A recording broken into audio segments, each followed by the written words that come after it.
Good morning મિત્રો, જય સ્વામિનારાયણ. આજે આપણે ધોરણ 12 કોમર્સ વાણિજ્ય વ્યવસ્થાના સંચાલનની અંદર છેલ્લો પ્રશ્ન ચર્ચા કરશું. શ્રેણિક વ્યવસ્થા તંત્રનો અર્થ, રચના અને આકૃતિ. બરાબર. શ્રેણિક વ્યવસ્થા તંત્ર કોને કહેવાય એના વિશેની સમજૂતી. બરાબર.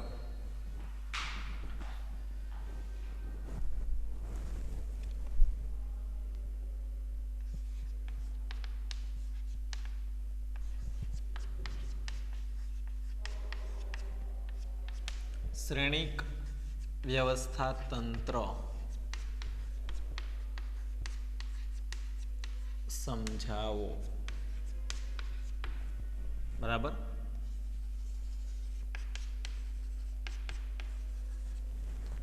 આપણે અહીંયા પ્રશ્ન લખેલો છે કે શ્રેણિક વ્યવસ્થા તંત્ર સમજાવો. પછી તમને પ્રશ્નની અંદર કઈ રીતના પૂછવામાં આવેલું છે એને આધીન રહીને તમારે જવાબ લખવાનો રહેશે. તમને એવું પૂછે કે શ્રેણી વ્યવસ્થા તંત્રની રચના સમજાવો તો તમારે રચના સમજાવવાની. તમને એવું પૂછવામાં આવે કે તમને શ્રેણિક વ્યવસ્થાની આકૃતિ સહિત સમજૂતી આપો તો તમારે આકૃતિ દોરવાની. બરાબર. તમને પ્રશ્ન કઈ રીતના પૂછેલ છે એને આધીન રહીને તમારે જવાબ આપવાનો રહેશે.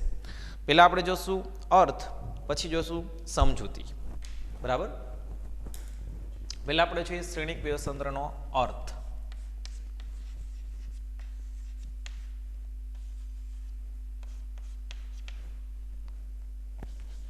ધંધાકીય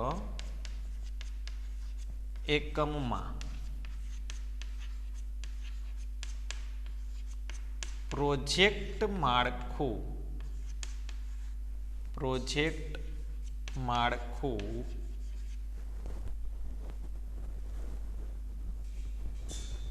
અને ટેકનિકલ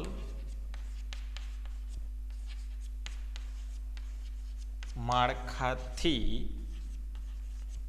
રચાતા વ્યવસ્થા તંત્રને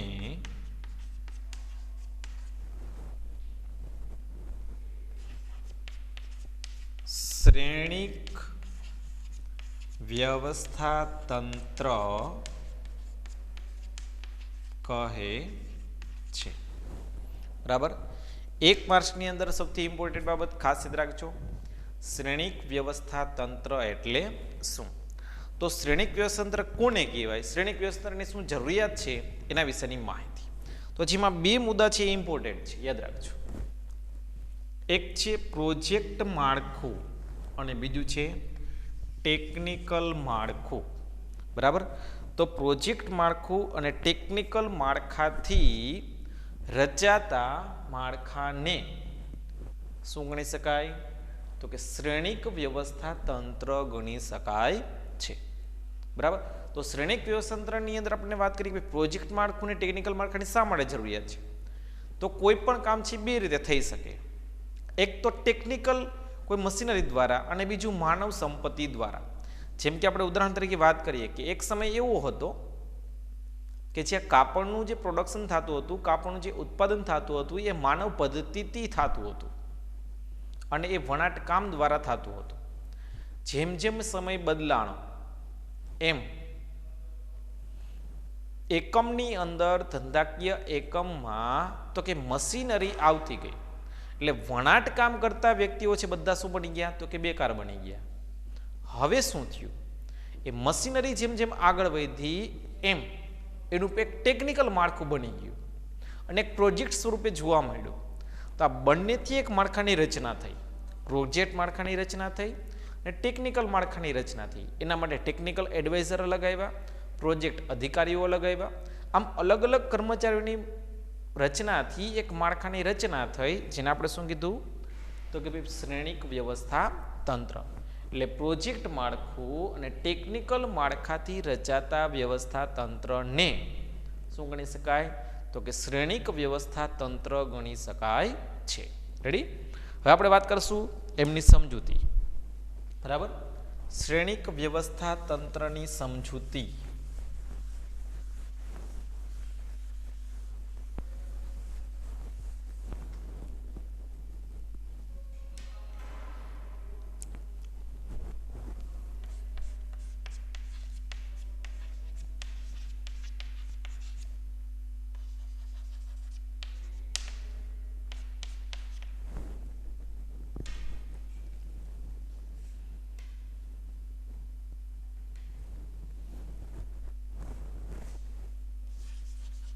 આ વ્યવસ્થા તંત્ર એક આધુનિક સ્વરૂપનું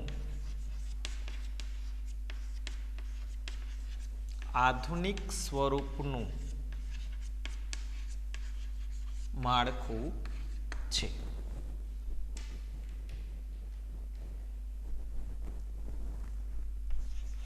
અહીં બે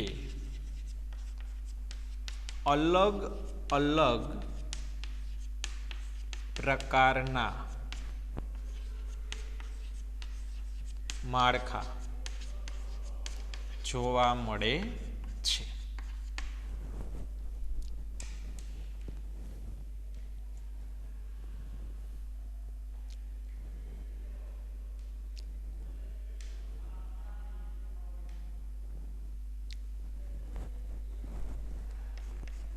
અહીં વિશિષ્ટીકરણ અને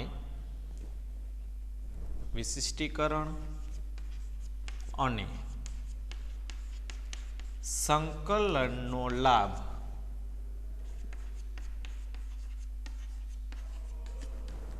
મળી રહે છે.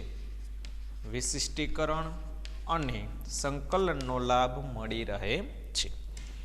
બીજી વસ્તુની વાત કરીએ તો બહુવિધ હુકમ પદ્ધતિઓનો ઉપયોગ કરવામાં આવે છે.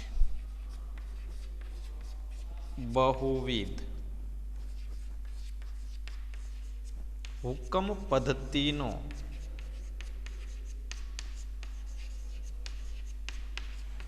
ઉપયોગ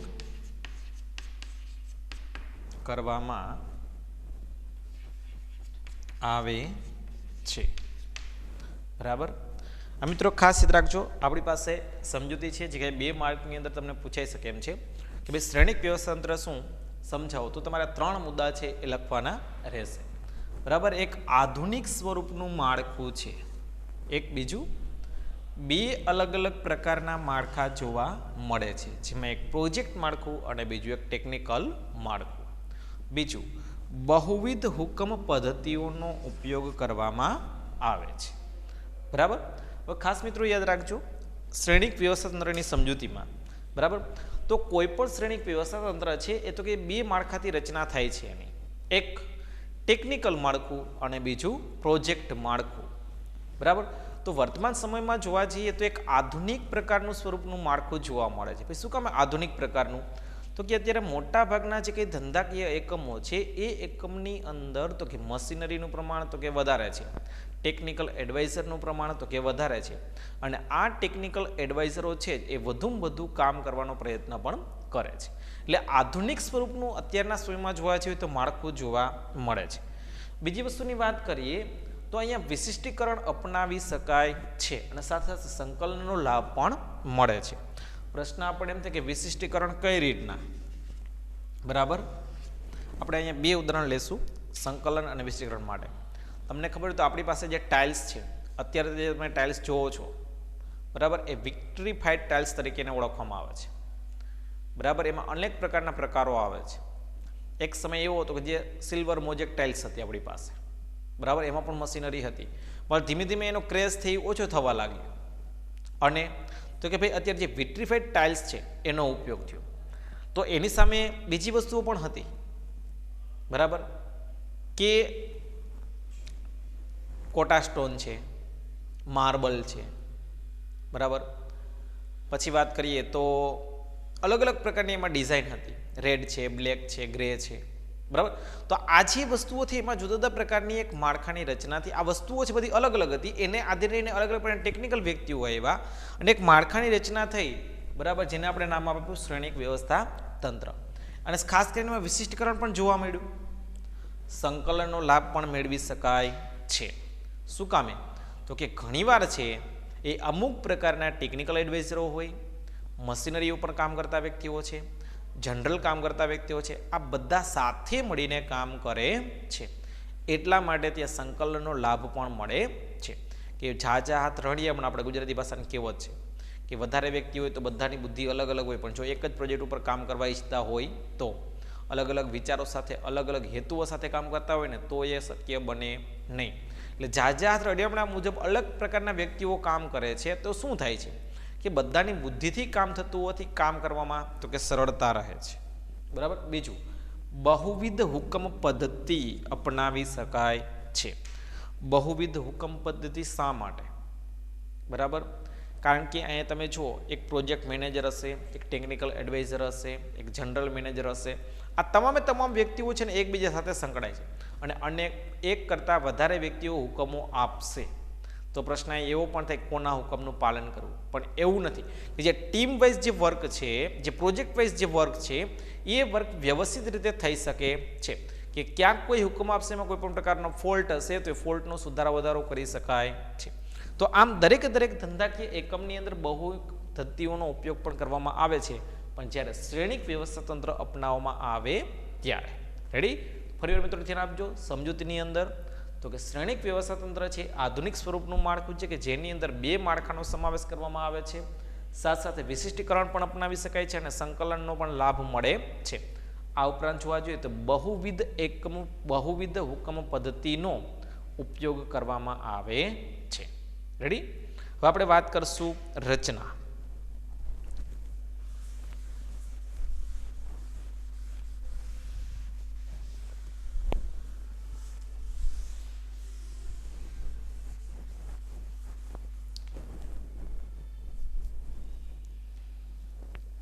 બરાબર.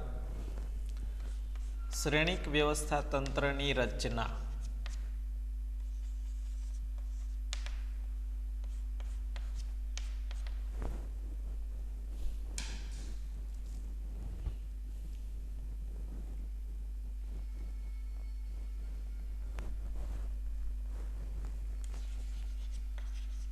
અહીં કાર્ય અનુસાર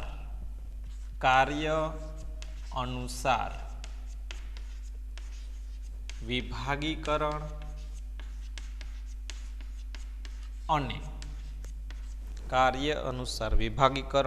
અને પ્રોજેક્ટ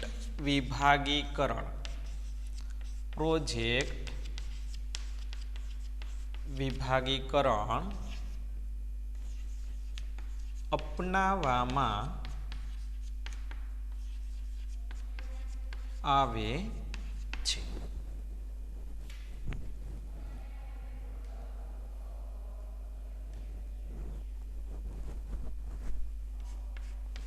અહીં પ્રોજેક્ટ મેનેજરને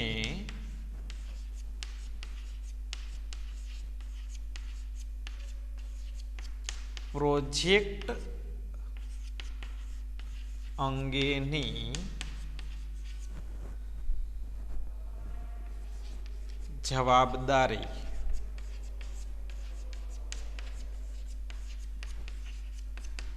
સોંપવામાં આવે છે.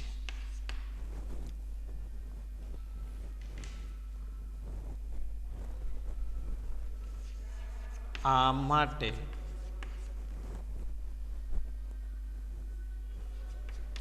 પ્રોજેક્ટ મેનેજરની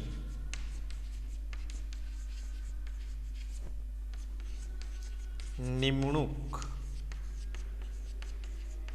કરવામાં આવે છે. બરાબર. 3 મુદ્દા સુધી રાખીએ, 2 મુદ્દા સુધી પછી આગળના 2 મુદ્દા આપણે સમજીએ. બરાબર. તો કે રચનાની અંદર શું થાય છે તો કે ભાઈ જે શ્રેણિક વ્યવસ્થા છે આપણે પહેલાં પણ જોઈએ તો કે 2 માળખાની રચના છે. બરાબર. તો અહીંયા કાર્ય અનુસાર અલગ અલગ વિભાગીકરણ અને પ્રોજેક્ટ વિભાગીકરણ અપનાવવામાં આવે છે. આપણે એમ થયું પ્રોજેક્ટનું વિભાગીકરણ અને કાર્યનું વિભાગીકરણ કઈ રીતના કે દાખલા તરીકે કોઈ કંપની છે કોઈ પ્રોજેક્ટ ઉપર કામ કરે છે, માની લો કે ઇલેક્ટ્રોનિક સ્વરૂપનો પ્રોજેક્ટ છે. બરાબર. અથવા તો કોઈ વાઈફાઈ પ્રકારનો પ્રોજેક્ટ છે કે ભાઈ નવા કોઈ ઇન્ટરનેટ ધરાવતી કોઈ કંપની હોય અને એ કંપની છે કોઈ અલગ અલગ પ્રકારના પ્રોજેક્ટ ઉપર કામ કરવા ઈચ્છે છે અથવા સંશોધન અંગેનું કામ હોય જેમ કે વસ્તી ગણતરીનું કામ એક સંશોધન જેવું કામ ગણી શકાય છે. બીજું, કોઈ કૃષિ ડિપાર્ટમેન્ટની અંદર પ્રોડક્શન અંગે સંશોધન કરવું એ પણ એક પ્રકારનું એક પ્રોજેક્ટ ગણી શકાય છે. બરાબર. તો આવા જુદા જુદા પ્રોજેક્ટ હોય, જેમ કે અત્યારે ખબર છે અત્યારે કોરોના કન્ડિશન, બરાબર ને, તો આ કોરોના કન્ડિશન એનું સંશોધન કરવામાં આવે, એના લક્ષણો શું છે, વાયરસ શા માટે ફેલાય છે, ક્યાંથી ફેલાય, શું છે, આ તમામ વસ્તુઓનું એક એકત્રીકરણ માહિતી છે એનું કલેક્શન કરવામાં આવે. બરાબર. તો આજે એક પ્રકારનો પ્રોજેક્ટ ગણી શકાય છે. તો આવા જે ધંધાકીય એકમમાં પણ પ્રોજેક્ટ હોય, તો એના ઉત્પાદનના હોય, ક્વોલિટી અંગેના હોય, કાચા માલ ઉપર કેમ સંશોધન કરવું, કાચા માલને વધુ કેમ સફળ બનાવવો, ગુણવત્તા કેમ વધારવી, ક્વોન્ટિટી કેમ વધારવી, આ તમામ પ્રોજેક્ટો હોય અને પ્રોજેક્ટ ઉપર પણ કામ કરવાનું હોય. તો અલગ અલગ કામ માટે અલગ અલગ પ્રોજેક્ટની તૈયારી કરવામાં આવે, અલગ અલગ વિભાગ તૈયાર કરવામાં આવે. પણ આ દરેક પ્રોજેક્ટ કે વિભાગના સંચાલન માટે એક પ્રોજેક્ટ મેનેજરને પ્રોજેક્ટ અંગેની સંપૂર્ણ જવાબદારી આપવામાં આવે છે. દાખલા તરીકે વાત કરીએ તો ટાટા કંપની છે, બરાબર, એ સ્ટીલનું ઉત્પાદન કરે છે, 4 વ્હીલનું ઉત્પાદન કરે છે, ટ્રક છે, હેવી ડ્યુટી જે કંઈ આપણા વ્હીકલ છે એનું પણ પ્રોડક્શન કરે છે. તો આવા 4 વ્હીલના ઉત્પાદન અંગેની કે ભાઈ ચાલો બજારની અંદર એની કેવી માંગ રહેશે ભવિષ્યમાં, તો કયા પ્રકારના સાધનોની માંગ રહેશે, એક પ્રોજેક્ટ તૈયાર કરવામાં આવે. તો એ પ્રોજેક્ટની સંપૂર્ણ જવાબદારી કોઈ વ્યક્તિને તમે સોંપો છો, તો એ વ્યક્તિ કામ કરે છે. બરાબર. તો અહીંયા એક પ્રોજેક્ટ મેનેજરની પણ નિમણૂક કરવામાં આવી હોય. શું કામે? તો કે પ્રોજેક્ટ અંગેની જવાબદારી સોંપવામાં આવે છે, આ માટે એ એક પ્રોજેક્ટ મેનેજરની નિમણૂક કરવામાં આવે છે. રચનાની અંદર ખાસ ધ્યાન રાખજો કે પહેલાં કાર્યાનુસાર વિભાગીકરણ કરવામાં આવે, મીન્સ કે જુદું જુદું કાર્ય જુદા જુદા વિભાગની અંદર સોંપવામાં આવે. ત્યારબાદ એક પ્રોજેક્ટ એક વિભાગ અનુસાર તૈયાર કરવામાં આવે છે. પછી એ પ્રોજેક્ટ મેનેજરને પ્રોજેક્ટ અંગેની સંપૂર્ણ જવાબદારી સોંપવામાં આવે છે અને આ માટે પ્રોજેક્ટ મેનેજરની નિમણૂક કરવામાં આવતી હોય છે. પહેલાં જુદું જુદું કામ જુદા જુદા વિભાગની અંદર વહેંચવું, જુદા જુદા પ્રોજેક્ટ અનુસાર વહેંચવું. પછી એ પ્રોજેક્ટના સંચાલન માટે પ્રોજેક્ટ મેનેજરની નિમણૂક કરવામાં આવી કે જેને સંપૂર્ણ પ્રોજેક્ટ અંગેની જવાબદારી સોંપવામાં આવે છે. એક્ઝામ્પલ તરીકે વાત કરીએ કે કૃષિ યુનિવર્સિટીની અંદર કોઈ મગફળી અંગેનું સંશોધન થાય છે, તો એનો એક વિભાગ કરવામાં આવ્યો કે કૃષિ સંશોધન, એમાં મગફળી વિભાગ. બરાબર. એનો કૃષિ સંશોધનની અંદર મગફળીનો વિભાગનો એક સંશોધનનો પ્રોજેક્ટ તૈયાર કરવામાં આવ્યો. એના માટે પ્રોજેક્ટ મેનેજરની નિમણૂક કરવામાં આવી અને સંપૂર્ણ જવાબદારી વ્યક્તિને સોંપવામાં આવે છે. હવે આગળ મુદ્દાની વાત કરીએ એના પછીના.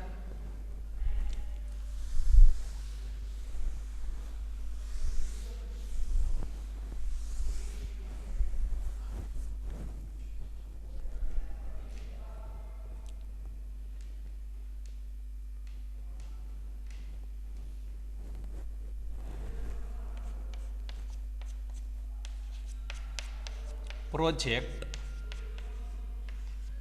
સમયસર પૂર્ણ કરવાની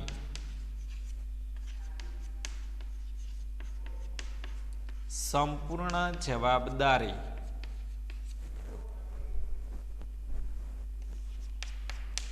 પ્રોજેક્ટ મેનેજરની હોય છે. બીજી વસ્તુની વાત કરીએ,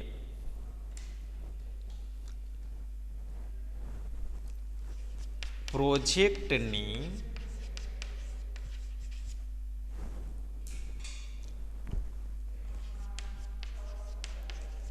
સફળતા માટે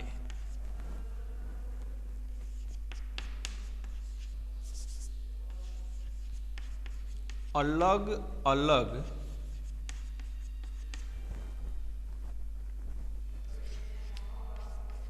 વિભાગમાંથી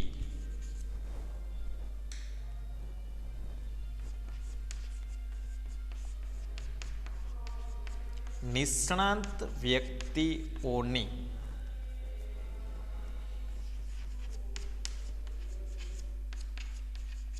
નિમણૂક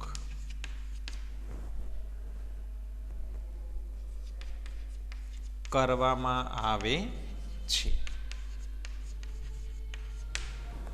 હવે ખાસ ધ્યાન રાખજો, પ્રોજેક્ટ માળખાની આપણે જે રચના કરીએ છીએ એ રચનાની અંદર પહેલાં આપણે જોઈ ગયા શું કર્યું, તો કે સંપૂર્ણ એકમને જુદા જુદા વિભાગની અંદર વહેંચવામાં આવ્યું, એ અનુસાર પ્રોજેક્ટની રચના થઈ. પ્રોજેક્ટ અંગેની સંપૂર્ણ જવાબદારી આપવા માટે પ્રોજેક્ટ મેનેજરની નિમણૂક કરી, કે જેનું કામ શું છે, તો કે કોઈ પણ પ્રોજેક્ટ છે એ સમયસર પૂર્ણ કરવાની સંપૂર્ણ જવાબદારી કોની, તો કે પ્રોજેક્ટ મેનેજરની. આપણે આગળ જોઈ ગયા એમ કે કૃષિ ડિપાર્ટમેન્ટની અંદર મગફળી સંશોધન અંગેની જવાબદારી કોઈ એ નામના વ્યક્તિને આપેલી હોય તો એ કૃષિ સંશોધન અંગેનો પ્રોજેક્ટ મેનેજર ગણી શકાય છે. તો એને નક્કી કરેલ સમયની અંદર એ પ્રોજેક્ટ સંપૂર્ણ ક્લિયર કરીને એકમને સોંપવાની જવાબદારી એ પ્રોજેક્ટ મેનેજરની હોય છે.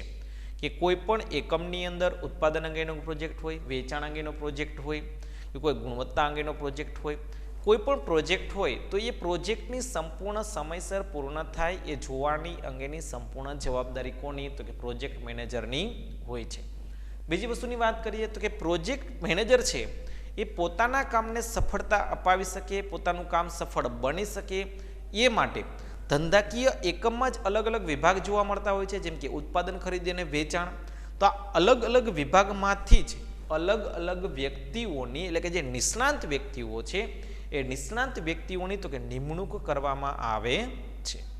કે જુદા જુદા જે કઈ વ્યક્તિઓ છે કે પોતાના વિભાગની અંદર પોતાના કાર્યની અંદર નિષ્ણાંત હોય, જેમ કે કોઈ ટેકનિકલ બાબતની અંદર નિષ્ણાંત હોય, તો ઘણા છે ક્યુસી ડિપાર્ટમેન્ટ માટે નિષ્ણાંત હોય, જેમ કે ક્વોલિટી ચેકિંગ માટે નિષ્ણાંત હોય, તો કોઈ ડિસ્પેચ માટે નિષ્ણાંત હોય, તો કોઈ કસ્ટમર કેર માટે નિષ્ણાંત હોય.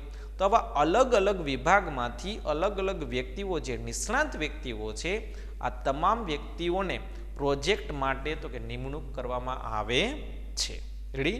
પહેલા એકમને વિભાગવાર ડિવાઈડ કર્યું, પછી એને પ્રોજેક્ટ આપ્યા, એ પ્રોજેક્ટની સંપૂર્ણ જવાબદારી માટે પ્રોજેક્ટની મેનેજરની નિમણૂક કરી. એ પ્રોજેક્ટ મેનેજરની જવાબદારી એટલી હતી કે સમયસર પ્રોજેક્ટ પૂર્ણ કરવો. તો હવે એમને મદદરૂપ થવા માટે કોની નિમણૂક કરી, તો કે અલગ અલગ વિભાગમાંથી અલગ અલગ નિષ્ણાત વ્યક્તિઓની નિમણૂક કરવામાં આવી. બરાબર?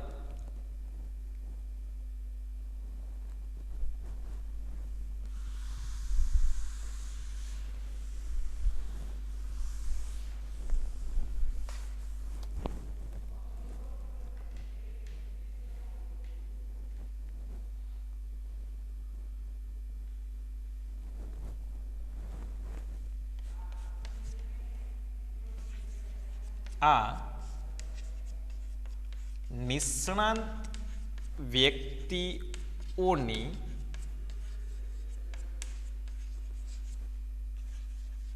અલગ અલગ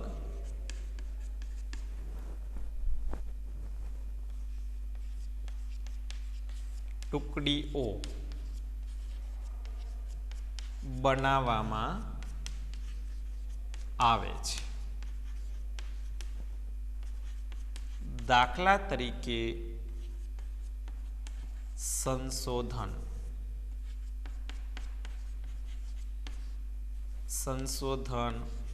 વિભાગ. બરાબર? ઉત્પાદન રચના, તકનીકી નિષ્ણાત, કોમ્પ્યુટર નિષ્ણાત. આ ઉપરાંત ઉત્પાદન નિષ્ણાત, ટેકનિકલ નિષ્ણાંત,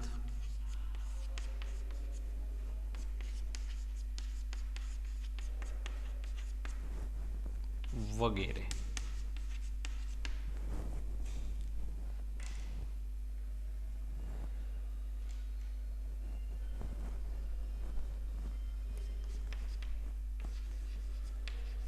અહીં પ્રોજેક્ટ પૂર્ણ થતા દરેકને પોતાના વિભાગમાં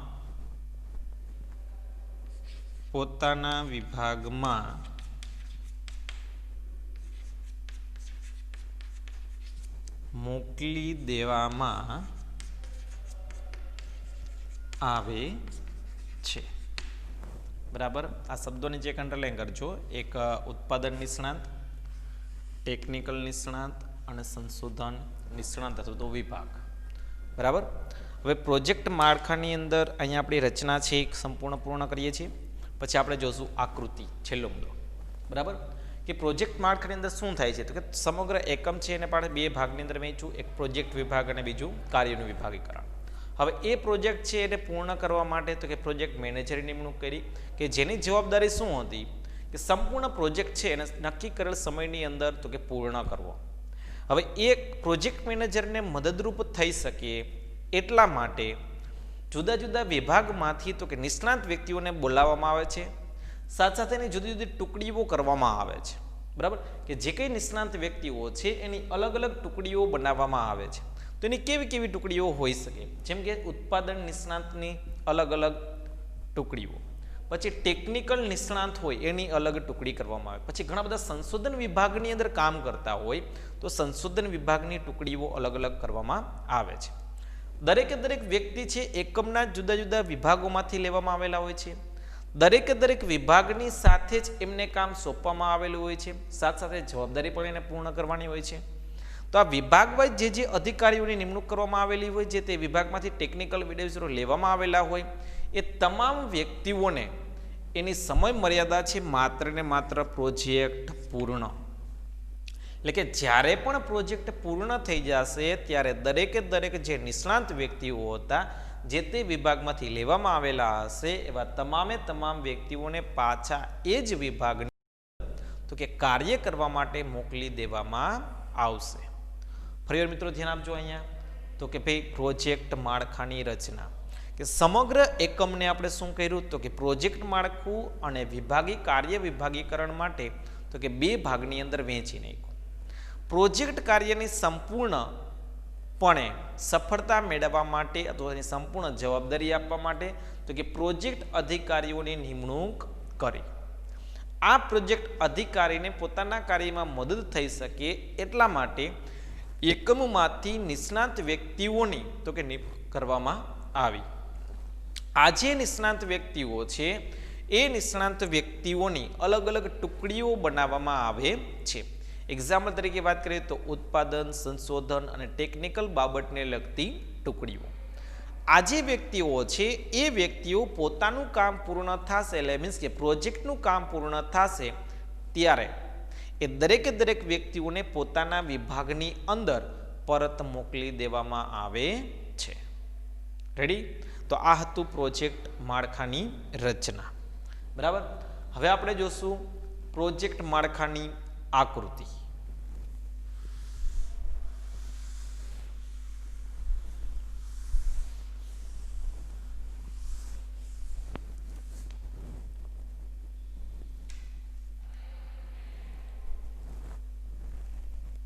આપણે હેડિંગ બાંધશું શ્રેણિક વ્યવસ્થા, પેલા આકૃતિ.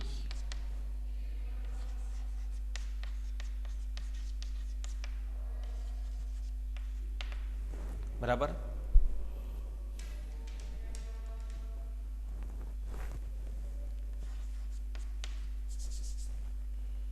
પેલા એના ભાગ પાડી નાખીએ.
ઉત્પાદન, ખરીદી,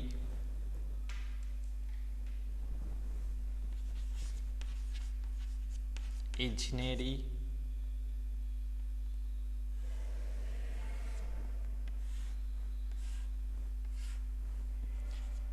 સંશોધન. ઉત્પાદન, ખરીદી, ઇજનેરી અને સંશોધન.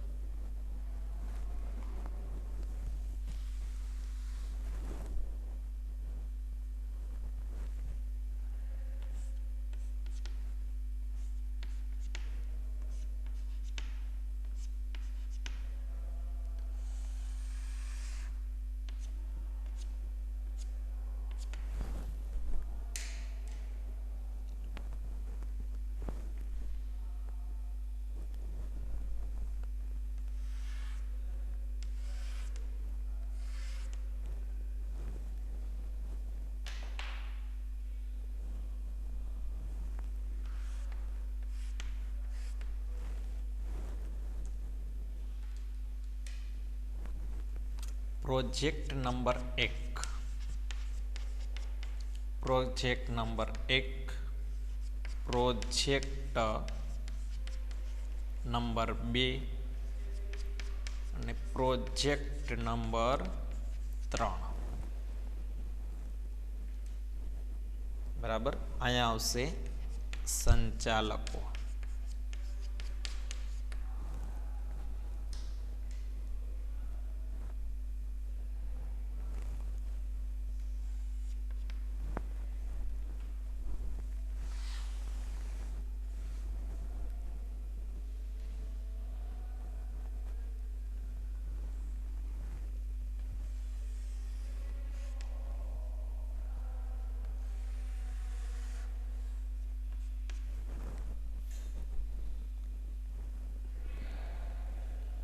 આવશે જનરલ મેનેજર.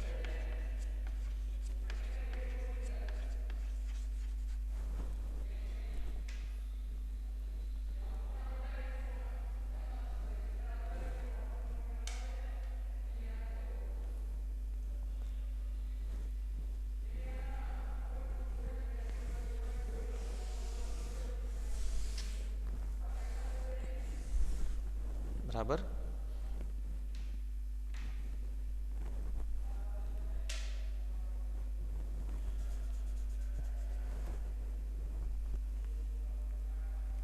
દરેકને આપણે બોક્સમાં ઢાળી દઈશું.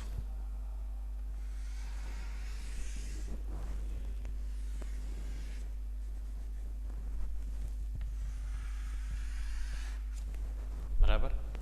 આ આપણી પાસે છે શ્રેણિક વ્યવસ્થા તંત્રનું માળખું. બરાબર. શ્રેણિક વ્યવસ્થા તંત્ર. હવે મિત્રો ખાસ યાદ રાખજો, શ્રેણિક વ્યવસ્થા તંત્રની અંદર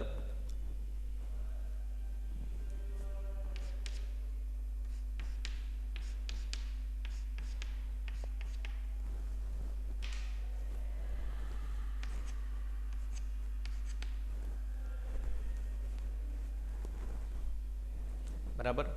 તો કે શ્રેણિક વ્યવસ્થા તંત્રની અંદર આ તમને 3 માર્ક્સની અંદર પૂછાઈ શકે કે શ્રેણિક વ્યવસ્થા તંત્રનો અર્થ આપી તેની આકૃતિ સમજાવો અથવા તો તેની રચના સમજાવો. આવો જે પ્રશ્ન તમને પૂછે તો એમાં તમને સીધી આપણે આકૃતિ તરફથી પણ જોઈ શકાય છે કે અહીંયા સૌથી મોટી ખાસિયત એ છે કે શ્રેણિક વ્યવસ્થામાં સત્તાનો પ્રવાહ છે બેવડો જોવા મળે છે. બરાબર.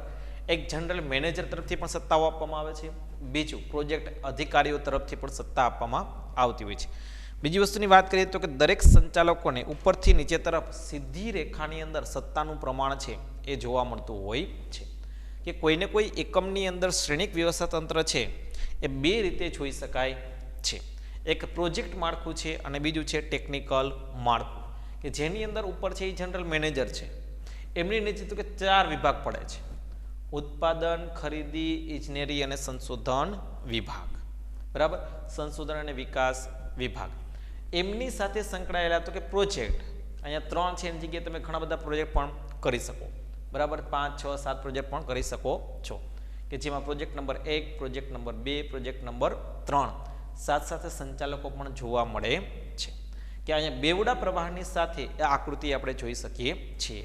હવે આપણે આકૃતિની સમજૂતી જોઈએ.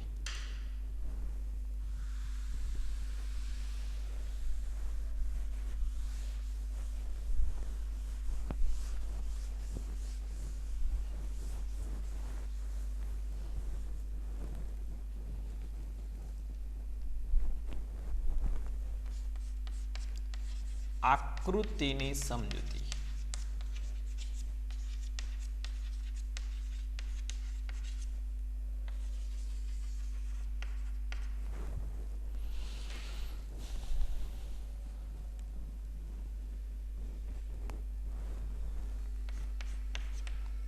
અહીં સત્તાનો પ્રવાહ બેવડો જોવા મળે છે અથવા તો હોય છે. આ સત્તાનો પ્રવાહ બેવડો એક વિકલ્પ માટે પૂછવામાં આવતો પ્રશ્ન ખાસ મિત્રો યાદ રાખજો કે જે તમને પૂછી શકાય છે. બીજું,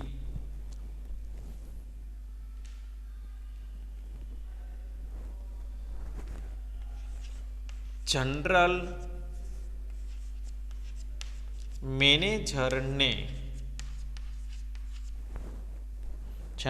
મેનેજર તરફથી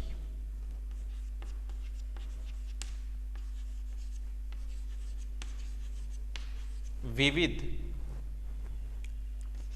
વિભાગને સૂચના આપવામાં આવે છે. બરાબર.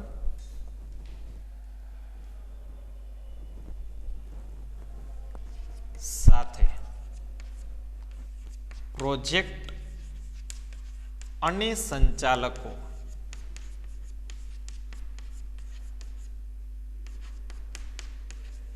સત્તાનું વહન કરે છે. બરાબર. હવે ખાસ યાદ રાખજો કે અહીંયા સત્તાનું પ્રમાણ છે એ બે રીતે જોઈ શકાય છે. એક તો જનરલ મેનેજરથી પણ વિવિધ વિભાગની અંદર સત્તા સોંપવામાં આવે છે. બીજું, જે સંચાલક વર્ગ છે એ સંચાલકો પણ સત્તાનું પ્રમાણ છે એનું વહન કરે છે અને અનેક પ્રોજેક્ટને અલગ અલગ તરફ વહેંચવાનો પ્રયાસ છે એ કરવામાં આવતો હોય છે. તો કોઈને કોઈ પ્રોજેક્ટની અંદર કોઈને કોઈ પ્રોજેક્ટ છે, દરેક પ્રોજેક્ટની અંદર પ્રોજેક્ટ મેનેજર સ્વતંત્ર રીતે કામ કરી શકે છે. બરાબર. અહીં પ્રોજેક્ટ મેનેજર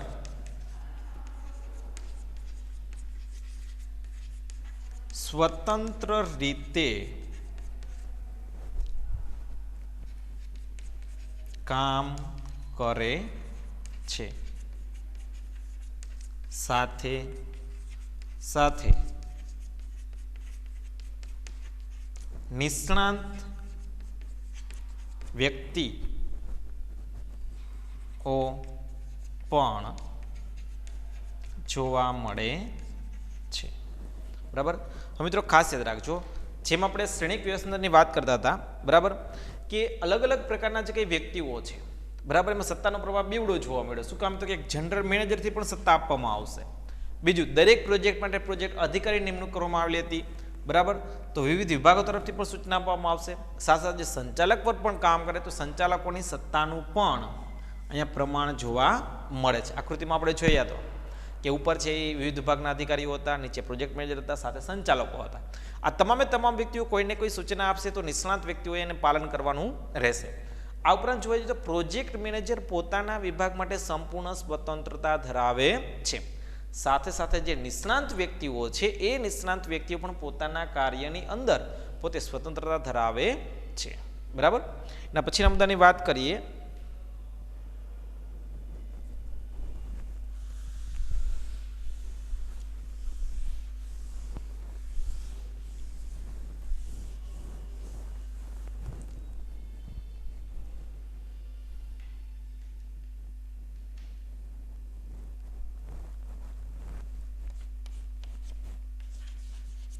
આ રીતે શ્રેણિક વ્યવસ્થા તંત્રની રચના થાય છે.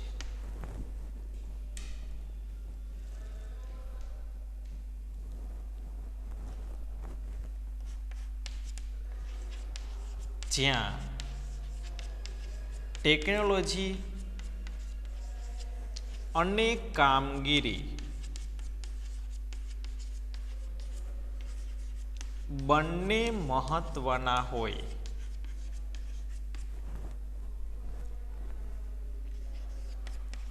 હોય ત્યાં ઉપયોગી છે. એક આ મુદ્દો ખાસ ધ્યાન રાખજો કે જે એકમની અંદર ટેકનોલોજીને વધારે મહત્વ આપવામાં આવતું હોય, બીજું કે જે કામગીરીને પણ મહત્વ આપવામાં આવતું હોય, તો એવા સંજોગોની અંદર પ્રોજેક્ટ માળખું છે એને સ્વીકારવામાં આવે છે, જુદા જુદા પ્રોજેક્ટની અંદર ડિવાઈડ કરવામાં આવે છે અને કામગીરીને આગળ વધારવામાં આવે છે. કે જે એકમોની અંદર સૌથી વધારે શ્રેણિક વ્યવસ્થા ક્યાં ઉપયોગી બને, 1 માર્કનો પ્રશ્ન તમને પૂછી શકાય. તો જે વ્યવસ્થા તંત્રની અંદર ટેકનોલોજીનું પણ મહત્વ એટલું હોય, કામગીરીનું પણ મહત્વ એટલું હોય, તો એવા સંજોગોની અંદર શ્રેણિક વ્યવસ્થાતંત્ર છે ઉપયોગી સાબિત થાય છે. રેડી? તો આ હતી આપણી શ્રેણિક વ્યવસ્થાતંત્રની અર્થ, રચના, સમજૂતી, આકૃતિ અને આકૃતિની સમજૂતી. તો આ સાથે આપણે અહીંયા આજનો પાઠ યુનિટ નંબર 4 પણ પૂર્ણ કરીએ છીએ. નેક્સ્ટ પીરિયડની અંદર નવા યુનિટ સાથે ફરીવાર મળશું. ત્યાં સુધી બધાને ઓલ ધ બેસ્ટ. જય સ્વામિનારાયણ.